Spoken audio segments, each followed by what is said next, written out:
गुरुर्देवो महेश्वरः गुरुः साक्षात् परं ब्रह्म तस्मै श्री गुरवे नमः।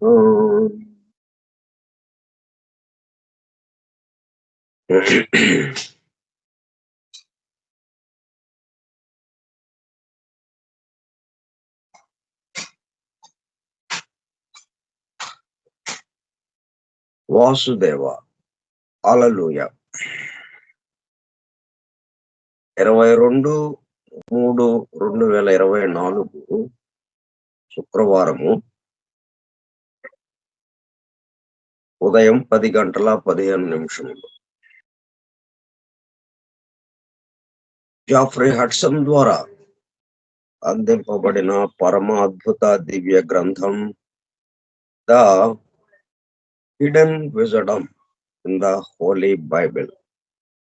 నిగూఢముగా రహస్యముగా దాగి ఉన్న దైవమే పరిశుద్ధ బైబిల్ గ్రంథము, బైబిల్ రహస్య ప్రకాశం. గ్రంథ పఠనము, అధ్యయనము, అవగాహన, ఆత్మదర్శనము కార్యక్రమము.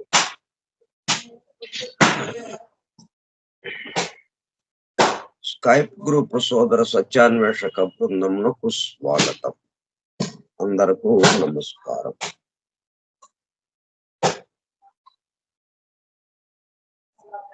మనం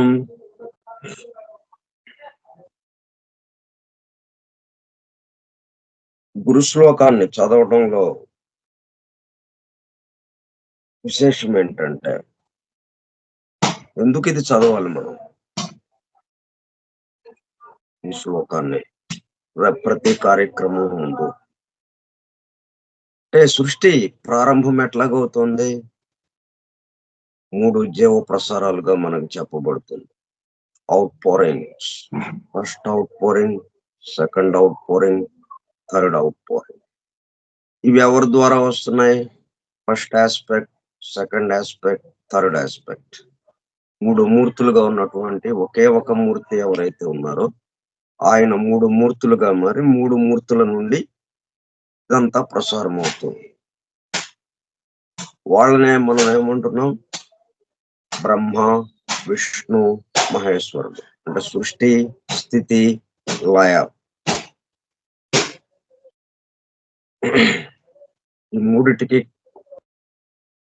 నడిపిస్తున్నవాడు, ఈ మూడిటిని నడిపిస్తున్నవాడు. ఈ ముగ్గురు మూర్తులు కలిపి ఉన్నవాడు ఒకడు ఎవరైతే ఉన్నారో ఆ పరబ్రహ్మ. ఈ ముగ్గురు యొక్క ప్రస్తావన, ఈ ముగ్గురుతో పాటు ముగ్గురిని కలిగి ఉన్నటువంటి ఆ ఒకే ఒకడు ఎవరున్నారు ఆయన ప్రస్తావన. ఆయన నేరుగా వాళ్ళని మనం భావించలేం కాబట్టి,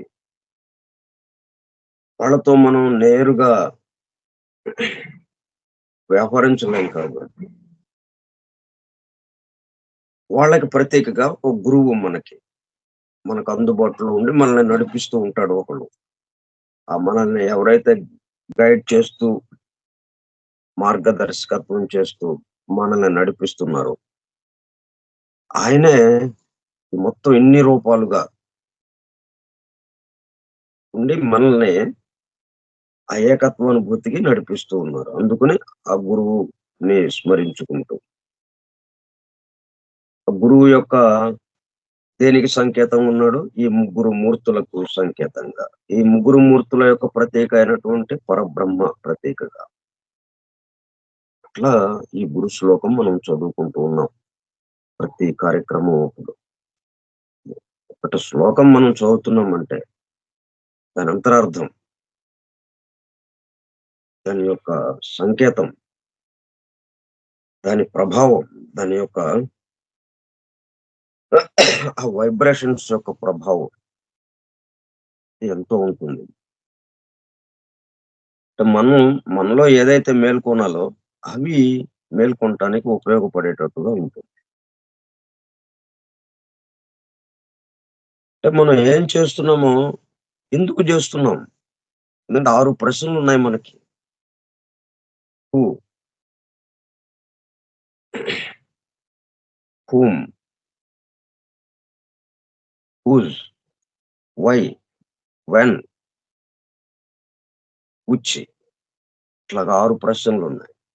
ఈ 6 ప్రశ్నలే మనం మన స్వస్థితిలోకి వెళ్ళటానికి ఉపయోగపడేవి.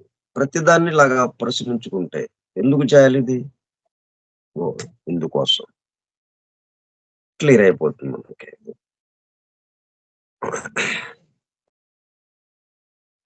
ఇది చేస్తుంటే దీనికి సంబంధం లేకుండా ఉంది. ఇట్లాగా మనం ఏకత్వానుభూతికి కాకుండా అనేకత్వానికి వెళ్ళేటట్టుగా ఉంది. ఇంకా అది మనకెందుకు? మనకవసరమా అది? మనకి the purpose of man's existence, మానవుని యొక్క పరమ ప్రయోజనం ఏమిటి? మానవుడి ఉనికి ఇక్కడ ఉన్నందుకు, మానవ జన్మకి మానవుడుగా జన్మించినందుకు ఆ పరమ ప్రయోజనం ఏమిటి? ఏకత్వానుభూతి, ఏకత్వం కేసి వెళ్ళడం. కాబట్టి మన ప్రతి చర్య, ప్రతి ఆలోచన, ప్రతి మాట, ప్రతి కదలిక ఎటువైపుకి వెళ్తుండాలి? ఆ ఏకత్వానికేసి వెళ్తూ ఉండాలి. అట్లా వెళ్తుందా లేదా అనేది మనం ఎప్పటికప్పుడు ఈ ప్రశ్నించుకుంటే మనకు తెలుస్తూ ఉంటుంది. ఏకత్వానికేసి వెళ్తున్నామా? అనేకత్వానికేసి వెళ్తున్నామా? అంటే మనం ఎట్లా అనుకున్నా గాని ఈ లా ఆఫ్ ఎవల్యూషన్ ప్రకారం, ఈ పరిణామ సిద్ధాంతం ప్రకారం, పరిణామ సూత్రం ప్రకారం ప్రతిదీ పరిణమించటమే. అభివృద్ధికేసే వెళ్తున్నాం.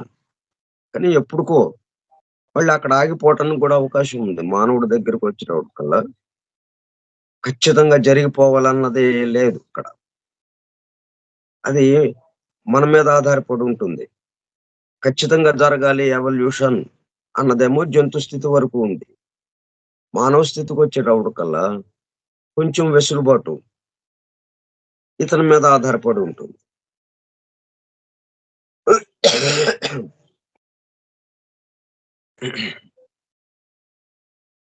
అందువల్ల ఇక్కడ మనం ప్రశ్నించుకోవాల్సిన అవసరం వచ్చింది. ఓకే.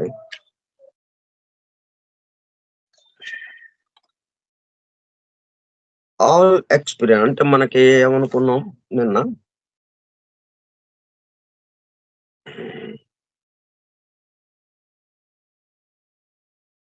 మనం లోయర్ క్వాటర్నరీలో ఉన్నామనేది అర్థమైంది. లోయర్ క్వాటర్నరీలో ఉన్నామనేది ఎందుకు అర్థమైంది? అనేకత్వం కేసి ఉన్నాం కాబట్టి. మన దగ్గర ఏకత్వం అన్న విషయం మన దగ్గర లేదు కాబట్టి. ఏకత్వం అన్నది లేదు గాబట్టి అనేకత్వంలో ఉన్నాము. అనేకత్వంలో ఉన్నామంటే అర్థం ఏంటి? లోయర్ క్వాటర్నరీలో ఉన్నాము అని. ఆ 4 శరీరాలకి సంబంధించిన దేహాత్మలో ఉన్నాము. దేహాత్మ ప్రాధాన్యత వహించి అది నడుపుతూ ఉన్న అంటే బండి ఎవడు నడపాలి?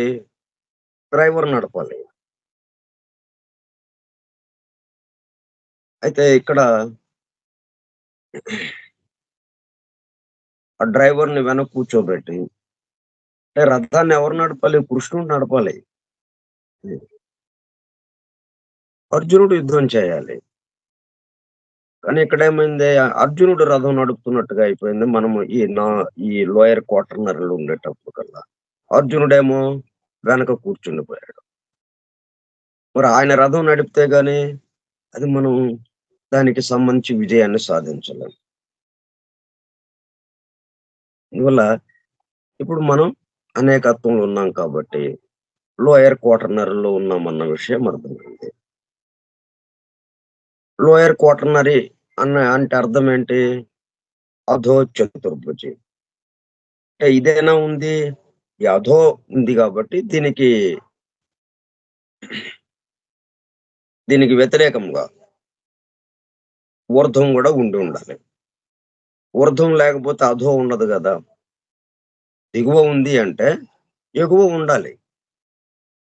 కాబట్టి ఎగువనేముంది? ఊర్ధ్వ త్రిభుజం ఉంది.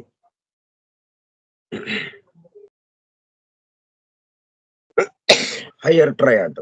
ఆత్మ, బుద్ధి, మనస్సుకి సంబంధించి ఉందక్కడ.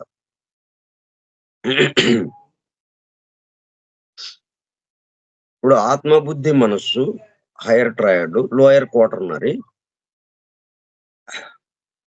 మనసు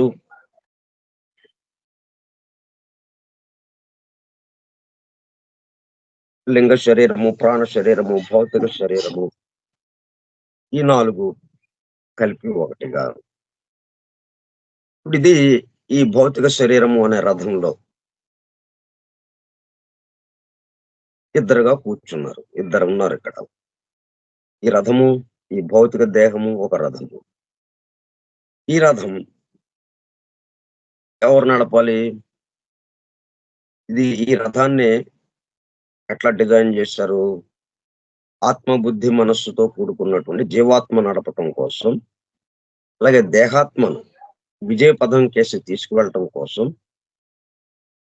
ఇది డిజైన్ చేయబడింది. కానీ ఇక్కడ జరిగిందేంటి? ఈ దేహాత్మ లోపల కూర్చొని ఉండవలసిన వాడు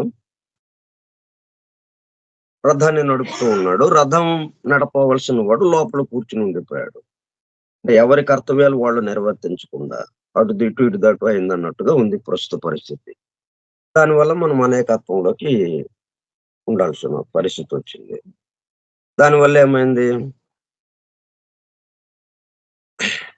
The winds of adversity. By the winds of adversity and rain of sorrow.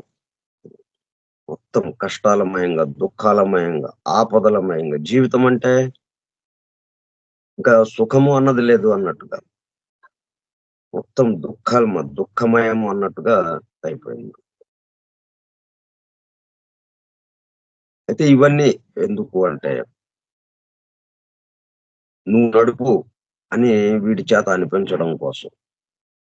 అప్పుడు ఈయనెళ్ళి అక్కడ కూర్చుంటే దేహాత్మ, ఆ జీవాత్మ రథం నడిపే చోట కూర్చుని రథసారథిగా ముందుకు తీసుకెళ్తూ ఉంటాడు. దానికోసం ఇవన్నీ ఏంటన్నమాట?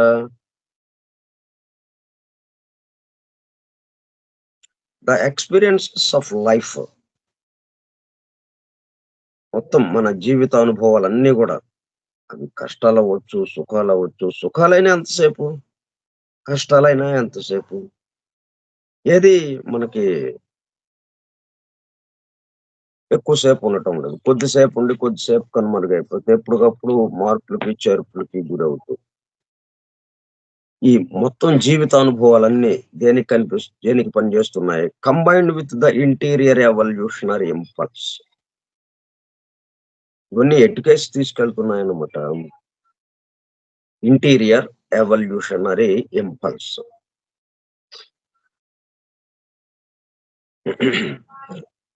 అంటే విత్తనం నాటామంటేనే, విత్తనం వచ్చిందంటేనే అది ఎప్పటికైనా వృక్షంగా మారాలి. దాంట్లో అంతర్గర్భితంగా వృక్షంగా నేను మారాలి అన్నది నిరంతరం జపిస్తూ ఉంటుంది ఆ విత్తనం. నేను విత్తనంగానే ఉంటా, ఇదే బాగుంది నాకు హాయిగా అని ఎప్పుడు అనుకోదు. విత్తనం ఎప్పుడు వృక్షంగా మారాలి అనుకుంటున్నాను. అదే evolutionary impulse, interior evolutionary impulse. పూర్తిగా అభివృద్ధి చెందాలి, పరిపూర్ణం కావాలి. అది నిరంతరము మనల్ని ముందుకు నెట్టడానికి ఉపయోగపడేటట్టుగా ఆ ఇంపల్స్ లేకపోతే, ఆ ప్రేరణ లేకపోతే ఎక్కడోళ్ళం అక్కడ స్తంభించిపోతాం, ఎక్కడోళ్ళం అక్కడ ఆగిపోతాం. బాగానే ఉందిలే ఇక్కడ, చాలులే హాయిగా ఉంది, ఏదో ఇక్కడ కావలసినవి దొరుకుతున్నాయి, హాయిగా ఉంది, చాలు, ఇది ఇట్లా ఉండిపోదాం మనం అన్నట్టుగా ఇంకా ఆగిపోయేవాళ్ళం. విత్తనము ఇంకా మొలకెత్తదు, హాయిగా ఉందిగా విత్తనము, ఇంకేం మొలకెత్తంలే, కానీ ఈ విత్తనం ఆగిపోతుంది. ఏది మొత్తం అభివృద్ధి అంతా ఆగిపోతుంది. అభివృద్ధి అంతా దేని మీద ఆధారపడి ఉంది? Impulse, evolutionary impulse. పరిణమించాలి, అభివృద్ధి చెందాలి అన్న ప్రేరణ మీద ఇదంతా ఆధారపడింది, సృష్టి అంతా. ఆ ప్రేరణ ఎక్కడి నుంచి వచ్చింది? ఆ సంకల్పంలో నుంచే వచ్చింది. ఈ ప్రేరణకి ఆధారం ఆ సంకల్పం, ఆ దివ్య సంకల్పం ఏదైతే ఉందో, తాను పెక్కులు కావాలి అని. దాంట్లోనే తాను పెక్కులు కావాలి అన్న దాంట్లోనే పర్పస్ కూడా వచ్చేసింది. ఆ సంకల్పం యొక్క పరమ ప్రయోజనం, పరమార్థం. పూర్తిగా అభివృద్ధి చెందంటే పూర్తిగా స్థూలానికి వెళ్ళి, స్థూల జగత్తుకి వెళ్ళి అక్కడ అనేకత్వాన్ని ముందు పొంది, అనేకత్వాన్ని పొందకుండా మళ్ళీ ఏకత్వం పొందితే అది ఇక్కడ ఏకత్వం ఉన్నట్టుగానే ఉంటుంది. కాబట్టి ఈ ఇప్పుడున్న ఏకత్వానికి వ్యతిరేక స్థితి అయినటువంటి అనేకత్వాన్ని పొంది, ఆ అనేకత్వ స్థితిలో నుంచి ఏకత్వ స్థితికేసి ప్రయాణించి ఎవల్యూషనరీ ఇంపల్స్ గా నేను ఏకం, అహమస్మి బ్రహ్మాహమస్మి, అహం అస్మి బ్రహ్మాహమస్మి అని ఇంతమంది ఇక్కడ, ఎంతోమంది ఇన్ని వైవిధ్యాలుగా ఉన్నప్పటికీ ఇవన్నీ కలిపి ఒకటిలోనే ఇదంతా ఉంది, ఒకటే ఇన్ని రూపాలుగా తీసుకున్నాడు అన్నది ఆ ఎవల్యూషన్, ఆ పరిణామం అభివృద్ధి చెందేదాకా, పరిపూర్ణమయ్యేదాకా ఆ ఇంపల్స్ అలాగా కొనసాగుతూ ఉంటుంది. ఎందుకంటే ఆ అట్లాగా కొనసాగి పరిపూర్ణుడు అయితే కానీ ఆ ఇంపల్స్ ఆగదు. అయితే అట్లాగాని మళ్ళీ ఆ ఇంపల్స్ ఆగుతుందంటే ఆగదు.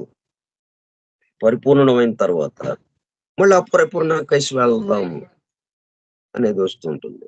లేకపోతే పరిపూర్ణం దగ్గర ఆగిపోతుంది, మళ్ళీ తాను పెక్కులు కావాలనే సంకల్పం మళ్ళీ ఆగిపోతుంది. కాబట్టి ఎక్కడ ఆగిపోకుండా ఒక చక్ర భ్రమణం లాగా, చక్రం ఎలాగైతే తిరుగుతూ ఉంటుందో, అది చక్రము అలాగే తిరుగుతుంటుంది. కాబట్టి ఇది స్పైరల్ గా ప్రతి పరిభ్రమణానికి కొంచెం మెరుగ్గా, కొద్దిగా మెరుగ్గా, ఒక భ్రమణానికి ఎంతో తేడా ఉంటుంది, ఎంతో వైవిధ్యం ఉంటుంది.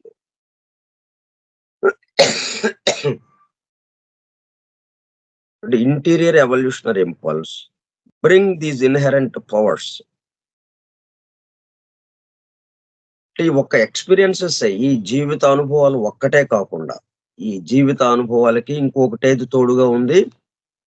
ఈ జీవిత అనుభవాల్ని మరింతగా ముందుకు తీసుకువెళ్ళటానికి వీలుగా ఇంపల్స్ ఒకటి, ఆ ప్రేరణ, evolutionary impulse, interior evolutionary impulse. అంతర్గతముగా అభివృద్ధి చెందాలి అన్న ప్రేరణ ఈ జీవితానుభవాలతో కలిసి, ఈ రెండు కలిసి ఏం చేస్తున్నాయి? Bring these inherent powers to increasing fullness and perfection of expression. ప్రతి క్షణం అంతకు ముందు కన్నా మరింత మెరుగ్గా నిండుదనం రావటం. జీవితంలో నిండుదనం, ఆలోచనలలో నిండుదనం, మాటలలో నిండుదనం. అంటే అతనితో మాట్లాడుతుంటే మనకి ఎంతో శాంతిగా ఉంటుంది. ఎంతో నిరాశతో, దుఃఖంతో వాళ్ళ దగ్గరికి వెళ్ళేటప్పుడు కల్లా వాళ్ళ మాటలు విని, వాళ్ళు మాట్లాడుతుంటే మనకెంతో శాంతిని కలుగజేస్తాయి ఆ మాటలు. ఎంతో నిండుగా ఉంటుంది. ఆ నిండుదనం, ఫుల్‌నెస్ వాళ్ళ దగ్గరుంటుంది. Fullness and perfection of expression. పరిపూర్ణంగా అతని యొక్క భావ వ్యక్తీకరణ గాని, మాట వ్యక్తీకరణ గాని, ఆలోచన వ్యక్తీకరణ గాని, ఈ చేతల యొక్క వ్యక్తీకరణ గాని, ఏదైనా గాని మొత్తం ఏటికేసుంటుంది? ఆ ఏకత్వానికేసుంటుంది. నిండుగా ఉంటుంది. నిండుదనంతో. పూర్ణిమ ఎలాగైతే ఉంటుందో, ఆ చంద్రుడి యొక్క నిండుదనాన్ని మనం పూర్ణిమ రోజు చూస్తాం. మిగతా ఎప్పుడు చూడలేం గదా! అట్లా చంద్రుడి యొక్క నిండుదనాన్ని పౌర్ణమి రోజు ఎలాగైతే దర్శిస్తామో అట్లాగా ఉంటుంది వీళ్ళది. ఎట్లాగొచ్చిందది? ఈ రెండిటి వల్ల. అతని యొక్క జీవిత అనుభవాలు, దానికి ప్రేరణ తోడై, ఎవల్యూషనరీ ఇంపల్స్ తోడై, అభివృద్ధి చెందాలి అనే ప్రేరణ తోడై, ఆ విధంగా ఆ నిండుదనము, పరిపూర్ణత వచ్చింది. All experience is valuable. కాబట్టి ఇప్పుడేంటి? ఆ ఎక్స్‌పీరియన్సెస్ లేకపోతే ఆ జీవిత అనుభవాలు, ఆ రైన్ ఆఫ్ సారో, అలాగే విండ్స్ ఆఫ్ అడ్వర్సిటీ, ఈ ఆపదలు, కష్టాలు, దుఃఖాలు, కన్నీళ్లు, బాధలు ఇవన్నీ లేకపోతే అంత సుఖంగా, హాయిగా జరిగిపోతుంది అనుకుంటే ఇంకేమీ గుర్తుకు రాదిక. ఆ సుఖానుభవం ఎప్పుడు గూడా మనల్ని మన స్వస్థితికేచి, అంటే ఈ ప్రేరణ గూడా తగ్గిపోతుంది. ప్రేరణ యొక్క తీవ్రత తగ్గిపోతుంది. ప్రేరణ యొక్క తీవ్రత ఇంటీరియర్ ఎవల్యూషనరీ ఇంపల్స్ ఏదైతే ఉందో, అది గూడా చాలా సగం అది దోహదపడుతుంటే, సగమేమో మన యొక్క ఎక్స్‌పీరియన్సెస్ ఆఫ్ లైఫ్, జీవితానుభవాలు ఈ 2 కలిసి మనల్ని ఫుల్‌నెస్‌కి, పర్ఫెక్షన్‌కి తీసుకెళ్తున్నాయి. అయితే ఆ జీవితానుభవాలన్నీ సుఖంగా, హాయిగా జరిగిపోతుంది.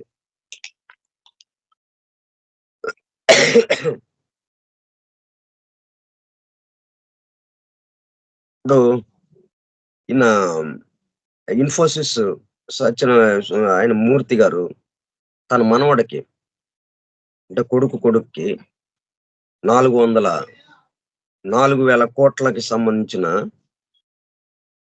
షేర్లు చిన్ని బహుమతిగా ఇచ్చాడంట ఆయన.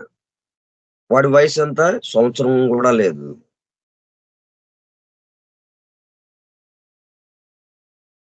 మరి వాడికి ఇంక సుఖానుభవాలే. ఇంకేమి అనుభవాలకి, కష్టాలకి, కన్నీళ్ళకి అవకాశం ఉండదు. ఈ సుఖానుభవాల వల్ల ఎలా సుఖపడాలి? ఎలా సుఖపడాలి? మరింతగా ఎలా సుఖపడాలి అన్న విషయంలోకే వెళ్ళిపోతూ ఉంటుందది. అప్పుడేమవుతుంది? ఈ ఇంపల్సు, ప్రేరణ, అభివృద్ధి చెందుదామన్న ప్రేరణ, అది ఉంటుంది ఆ ప్రేరణ. ఎటువైపుకి? ఇంకా సుఖం పొందుదాం. అత్యున్నత శిఖరాలకేసి ఎళ్ళిపోదాం. సుఖం యొక్క శిఖరాన్ని చూద్దాం మనం పద అని చెప్పి అటేపుకి లాక్కెళ్తుంది. అదే కష్ట పరంపర ఉన్నటువంటి జీవిత అనుభవాలతో ఉన్నవాడికి తల్లి ప్రసవించి అది కారణాలేమైనప్పటికీ అక్కడెక్కడో వదిలేసింది. బిడ్డని ఆ పొత్తిళ్లలో పెట్టి వదిలేసింది. అదే ఎవరో దారిన పోయేవాళ్ళు చూసి సర్లే అని చెప్పి జాగ్రత్తగా పెంచుకుంటూ ఏదో మొత్తానికి. అంటే పుట్టిన దగ్గర నుంచి వాడికి కష్ట పరంపర. ఇంక వాడికేంటి, వాడి ప్రేరణ ఇటు ఎవల్యూషన్, ఆహ్, పరిణామంలో అభివృద్ధి చెందటం ఎట్లాగా అన్నట్టుగా. వాడిని పవిత్రీకరిస్తూ ఉంటుందా, అది పుటం పెట్టినట్టుగా, శుద్ధి చేయటానికి అన్నట్టుగా ఇవన్నీ, ఈ కష్టాలు. అట్లా ఈ కష్టాల పరంపరకి ఈ ఆహ్, పరిణామ అభివృద్ధి అనే ప్రేరణ, పరిణామ అభివృద్ధి ప్రేరణ తోడై ఫుల్‌నెస్ అండ్ పర్ఫెక్షన్ లోకి మనల్ని తీసుకెళ్తుంది. ఇది. All experience is valuable. ప్రతి జీవితానుభవం గూడా చాలా విలువైనది. ఆల్ ఎక్స్‌పీరియన్స్ అది చిన్నది కావచ్చు, చాలా పెద్ద, మనకి మన ఆత్మీయులు ఒకరు చనిపోతే అది ఎంతో పెద్ద దెబ్బ. అది కావచ్చు. లేకపోతే ఏదో చిన్న జ్వరం లాంటిదేదో వచ్చింది. చిన్న అనారోగ్యం చేసింది. లేకపోతే ఎవరో చిన్న మాట అన్నారు మనల్ని. ఇట్లా ఇటువంటి చిన్నది కావచ్చు, పెద్దది కావచ్చు. మొత్తం ఆల్ ఎక్స్‌పీరియన్స్, ప్రతి అనుభవం గూడా is valuable. Nothing is wasted. ఏది గూడా వృధాకు పోదు. అది మనల్ని బంగారాన్ని ఎట్లాగైతే మనం ఆ నిప్పులో కాలుస్తూ దాన్ని పుటం పెట్టి శుద్ధి చేస్తామో, శుద్ధి చేయబడుతున్నాం మనం. ఈ ప్రతి ఎక్స్‌పీరియన్స్ మనల్ని శుద్ధి చేస్తూ ఉన్నది. మనము శుద్ధి చేయబడుతూ ఉన్నాము. కాబట్టి ఏ చిన్నదైనా, పెద్దదైనా అనుభవం అన్నది, జీవితానుభవం వృధా పోదు. ప్రతిదీ చాలా చాలా విలువైనది. ఇదేముందిలే చిన్నదే అనుకుంటే, దీని అవసరం దీనికుంటుంది. లేకపోతే చివరికి ఆ ఒక్క కొంచెం మిగులుతుంది. ఈ ఫుల్‌నెస్ లోకి ఆ ఒక్క శాతము ఆగిపోతుంది. ఈ చిన్న ఎక్స్‌పీరియన్స్ లేకపోవటం వల్ల. కాబట్టి అది చిన్నదా, పెద్దదా అనేది కాదు. ప్రతి జీవితానుభవం మనకి ఎంతో విలువైనదిగా ఉంటుంది. వృధా అన్న పదమే ఇదవదు. వృధా పోవడం అన్నదే లేదు. Nothing is wasted. Life is truly educative. అంతా శిక్షణాలయం, విద్యాలయం లాగా శిక్షణాలయం. ఈ శిక్షలు కాదు, శిక్షణలు. అది. మనం ఈ బాధల్ని శిక్షలు అనుకుంటాం. దేవుడు నాకు ఈ శిక్ష వేశాడు అనుకుంటుంటాం. కానీ ఈ శిక్ష వేయకపోతే, ఈ అనుభవం రాకపోతే మనకి, మనం శుద్ధి చేయబడం. శుద్ధి చేయబడకపోతే, అది మరి శుద్ధి చేయబడిన బంగారాన్న మనం ధరించేది, శుద్ధి చేయబడకుండా ఉన్న బంగారాన్ని ధరిస్తామా మనం? మట్టిలో దొరుకుతుంది. ఐరన్ ఓర్‌లో దొరుకుతుంది. గనుల్లో. అక్కడి నుంచి తవ్వి తీసుకొస్తారు. ఇంకా అట్లా నేరుగా మనం ఏసేసుకుంటామా? నగగా తయారు చేసుకొని. లేదు గదా! దాన్ని శుద్ధి చేసిన తర్వాతే మనం ఉపయోగిస్తాం. పెట్రోల్ అయినా అంతే గదా! మనం పెట్రోల్ ఉపయోగిస్తున్నాం. మనకి ఆ భూమిలో నుంచి దొరుకుతుందది, క్రూడ్ ఆయిలు. ఆ క్రూడ్ ఆయిల్‌ని ఏం జేస్తున్నాం? భూమిలో నుంచి తవ్వి తీసి దాన్ని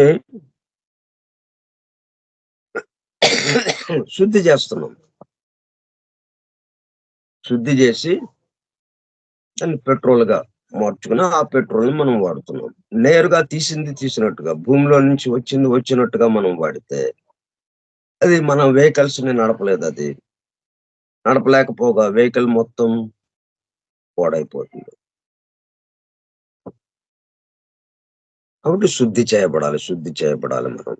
మనం శుద్ధి చేయబడాలంటే మన యొక్క జీవితానుభవాలే.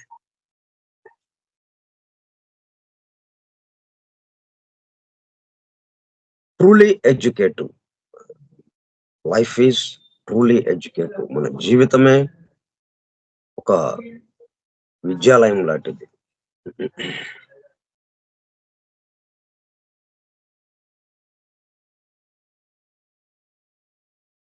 తర్ఫీదు చేయటం, శిక్షణ ఇవ్వటం, శిక్షణాలయం ఇది.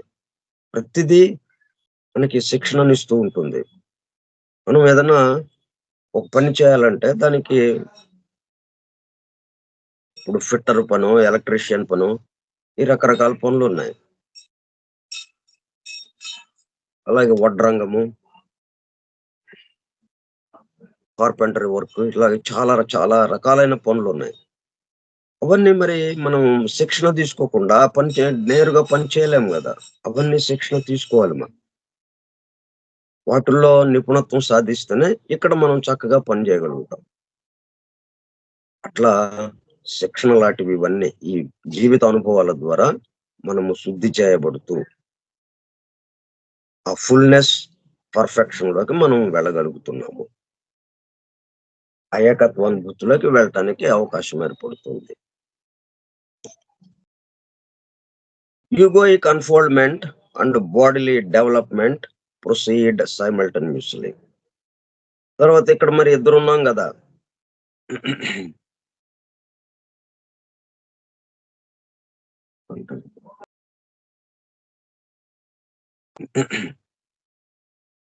ఇక్కడ మరి ఇద్దరం ఉన్నాం. ఈ సృష్టి అంతా కూడా ఇద్దరితో వ్యాపారం అయిపోయింది. శివుడు అంటే లయకర్త కాబట్టి అర్ధనారీశ్వర తత్వంగా ఇద్దరు కలిసిపోయి ఉన్నారు. ఈ స్థితికర్త కాబట్టి విష్ణువు తన హృదయంలో పెట్టుకుని ఉన్నాడు ఈయన. ఈ బ్రహ్మేమో సృష్టించేవాడు కాబట్టి అది తన నాలుక మీద అన్నట్టుగా ఉంది. ఇలాగా ఇద్దరుగా ఉంటున్నారు ఈ సృష్టి అంతా కూడా. అలాగే మనం ఈ సృష్టి అంతా దైవము, దైవ సృష్టి. సృష్టికర్త, సృష్టి. 2గా మనకు అనిపిస్తుంది. ఒకటే అయినప్పటికీ 2గా ఉంది. ఆయన సంకల్పం. మొదట్లోనే ఆ 2 అయిపోయింది అక్కడ. అట్లాగే మన దగ్గరకు వచ్చినప్పటికల్లా ఈ దేహము, దేహంలో ఉన్న జీవాత్మ. అంటే రథము ఈ డెన్స్ ఫిజికల్ బాడీ ఏంటన్నమాట, ఇది చారియట్ అంటే రథం. ఈ రథం ఎందుకుంది? ఇద్దరి కోసం ఉంది. రథాన్ని నడిపే రథసారథి ఎందుకున్నాడు? ఈ రథంలో కూర్చున్న వాడిని వాడి ఎక్కడికెళ్ళాలో వాడి గమ్యస్థానం ఏంటో ఆ గమ్యస్థానాన్ని చేర్చడం. మనం ఇప్పుడు రోడ్డు మీదకొచ్చాం. ఒక చోటకి వెళ్ళాలి మనం. ఆటో వచ్చింది. శుభ్రంగా ఆటో ఎక్కాం. ఆటో ఎక్కామంటే అర్థం ఏంటి? అక్కడ ఆటో నడిపేవాడేంటి? వాడికేమి గమ్యస్థానం లేదు. ఎంత తమాషా చూసారా? ఆటో డ్రైవర్‌కి గమ్యస్థానం లేదు. ఆ లోపల కూర్చున్నోడికి గమ్యస్థానం ఉంది. ఇది సృష్టి యొక్క విచిత్రం. వాడెవరి కోసం కూర్చున్నాడక్కడ? ఆటోలో ఎవరైతే ఎక్కారో వాడి గమ్యస్థానం దగ్గర చేర్చడం కోసం వాడక్కడ కూర్చునున్నాడు. నువ్వెక్కడికెళ్తావంటే నేనెక్కడికెళ్తాను? నాకు గమ్యస్థానం లేదు అన్నట్టుగా ఉంటాడు ఆటో డ్రైవర్. అట్లా ఈ రథసారథి కృష్ణుడు, వాడి గమ్యస్థానం ఏముంది? సర్వము ఆయన, సమస్తము ఆయన అన్నట్టుగా. ఎవరైతే గమ్యస్థానము అనుకుని ఇక్కడి నుంచి అక్కడికి వెళ్ళాలి అనుకుంటారో వాళ్ళని ఈ తీరం నుంచి ఆ తీరానికి చేర్చడం కోసం అట్లాగా ఉన్నాడన్నమాట ఆయన. అలాగా మనం ఈ దేహాత్మని ఈ దేహాత్మని తన గమ్యస్థానాన్ని చేర్చడం కోసం ఆ జీవాత్మ ఈ రథంలోకి వచ్చింది. ఇప్పుడు ఈ రథంలో ఎవరున్నారు? ఇద్దరున్నారు. జీవాత్మ, దేహాత్మ. అయితే ఈ ఎవల్యూషన్ మరి ఈ అభివృద్ధి ఎలా సాగుతూ ఉంటుంది? అంటే ఆటో వెళ్తూ ఉంటుంది. ఆటో డ్రైవరు ఆ ఎవల్యూషన్ లో అది ఆ అభివృద్ధిలో భాగం ఉంటుంది. వాడు ఎంత మేరకి తీసుకెళ్తూ ఉంటే అంత మేర మనకి గమ్యస్థానం దగ్గర అవుతున్నట్టే కదా. గమ్యస్థానం దగ్గర అవుతూ ఉంటుంది. అప్పుడు లోపల వాడికి కూడా తాను గమ్యస్థానానికి దగ్గర అవుతున్న దానికి తగిన విధంగా వీడు ఆ పరిణామంలో అభివృద్ధి చెందటం. ఇప్పుడు వీడు మనం ఎక్కిన దగ్గర నుంచి ఆ దిగే చోట వరకు ఇది పరిణామము మనకి. ఇక్కడ మొదలు పెట్టుకుని ఆ గమ్యస్థానం చేరేటప్పుడు కల్లా పరిపూర్ణులుగా మారటం మనం.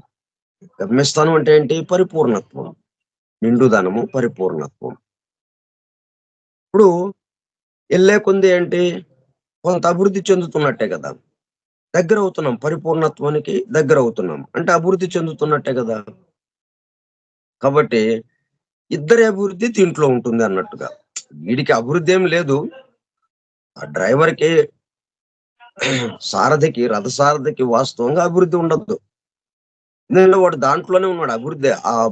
మొత్తం అన్ని గమ్యస్థానాలు వాడే. ఎక్కిన వాడికి ఏ గమ్యస్థానం కావాలో ఆ గమ్యస్థానానికి చేర్చేవాడు డ్రైవర్ అంటే. కాబట్టి అన్ని గమ్యస్థానాలు వాడే కాబట్టి వాడు పూర్తిగా పరిపూర్ణుడుగా ఉన్నాడు. వాడు పరిపూర్ణుడు కాబట్టే, గమ్యస్థానాన్ని చేర్చగలిగిన వాడు కాబట్టే, వాడు గమ్యస్థానాన్ని చేర్చేవాడుగా డ్రైవర్‌గా ఉన్నాడు.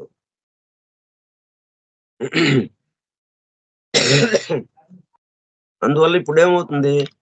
ఇప్పుడు ఈ దేహాత్మ యొక్క పరిణామము ఎంత అభివృద్ధి చెందుతుందో, అలాగే లోపల జీవాత్మ పరిణామము గూడా అంతే మేరకి.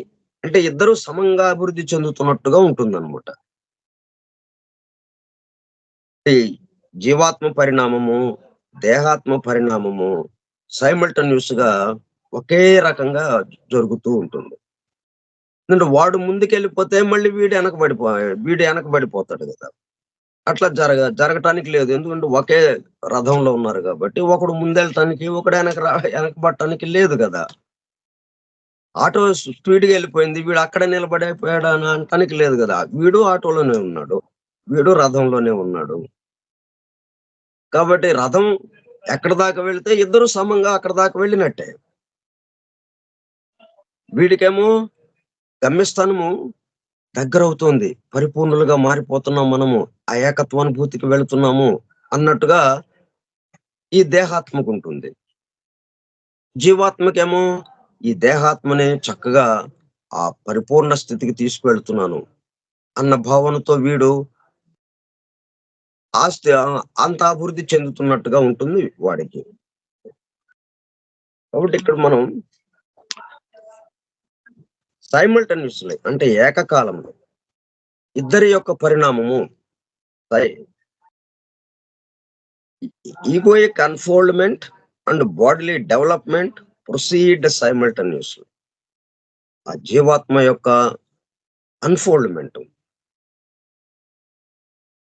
అంటే ముడుచుకుపోయింది, కప్పివేసింది, విడదీస్తున్నట్టుగా, విప్పుతున్నట్టుగా, వికసింపజేస్తున్నట్టుగా, తెరుస్తున్నట్టుగా. వీడు అందుకేగా వచ్చింది. ఇగో అంటే ఆ జీవాత్మ ఎందుకోసం వచ్చాడు? వికసింప చేయటానికి వచ్చాడు. అవ్వో ఫోల్డ్ అయింది, అన్‌ఫోల్డ్ చేయటానికి వచ్చాడు. విప్పటం కోసం వచ్చాడు. వికసింప చేయటం కోసం, తెరవటం కోసం అన్నట్టుగా. ఎవరిని వికసింపజేయటానికి? వికసించిన వాళ్ళని గాదు గదా. వికసించిన వాళ్ళని ముడుచుకుపోయిన వాళ్ళని, అజ్ఞానం అనే పొరతో కప్పొడిపోయినట్టు వాళ్ళని వికసింప చేయటానికి ఇతనొచ్చాడు. కాబట్టి ఈయన గూడా అభివృద్ధి చెందుతున్నట్టుగా మనకనిపిస్తుంది. వాస్తవంగా ఈయన అభివృద్ధి ఏం లేదు. అయితే మనం ఎంత మేరకు మేల్కొంటున్నామో, ఈ లోపల ఉన్నవాడు, ఆ దేహాత్మ ఎంతవరకు మేల్కొంటున్నారో, ఆ మేల్కొన్నంత వరకు ఆ డ్రైవర్ గాని, ఆటో గాని, ఆటో పరిసరాలు గాని మనకు కనిపిస్తూ ఉంటాయి. అంత మేరకు అభివృద్ధి చెందుతున్నట్టుగా.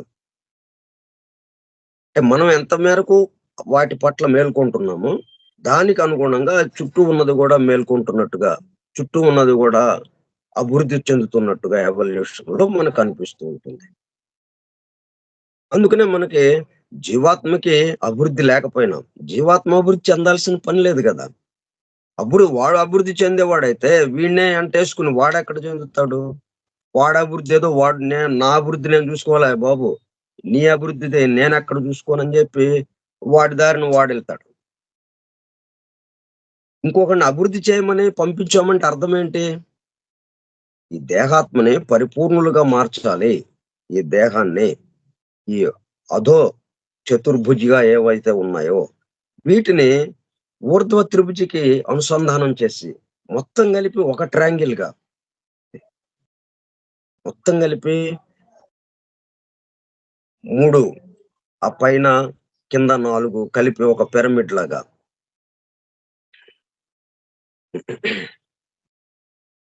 ఒకే ఇదిగా చేసేటట్టుగా కదా ఇప్పుడు ఇది పరిపూర్ణము అవ్వటం అంటే తనతో కలిపేసుకోవటం.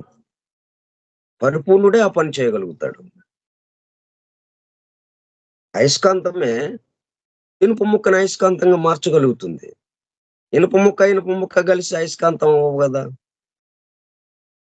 కాబట్టి జీవాత్మ పరిపూర్ణుడు. దాని అభివృద్ధి ప్రత్యేకంగా ఏమి లేదు. దాని అభివృద్ధి ఏంటి? మనం దాని పట్ల ఎంతవరకు మేల్కొంచామో అంతగా జరుగుతున్నట్టుగా మనకనిపిస్తూ ఉంటుంది. Outer development of the 4 mortal bodies. ఇంకా దీనికి సంబంధించి మిగతా విషయాలు మనం రేపు చెప్పుకుందాం. ఎందుకంటే ఇది చాలా కీలకమైనది. ఇది కొంచెం క్లారిటీగా, స్పష్టంగా మనకు అవగాహన ఏందంటే, ఎందుకంటే ఇక్కడ 2 విరుద్ధ శక్తులు పనిచేస్తూ ఉన్నాయి. Centrifugal, centripetal. అంటే కేంద్రం కేసి ఒక బలం పనిచేస్తుంది. పరిధి నుంచి కేంద్రం కేసి. ఒకటి కేంద్రం నుంచి పరిధికేసి ఒకటి పనిచేస్తుంది. దాన్నే మనం పురాణాల్లో ఆసురి శక్తి, దైవీ శక్తిగా చెప్పారు. దేవతలు, దానవులు. అందుకే మనకి పురాణాలు ఏది చూసుకున్నా గాని ఇద్దరి మధ్యన యుద్ధాలు. దేవదానవుల యుద్ధాలు. వాటితో పోలుస్తూ చెప్పారనమాట. అంటే ఈ నిరంతర సంఘర్షణ ఈ 2 శక్తుల మధ్య.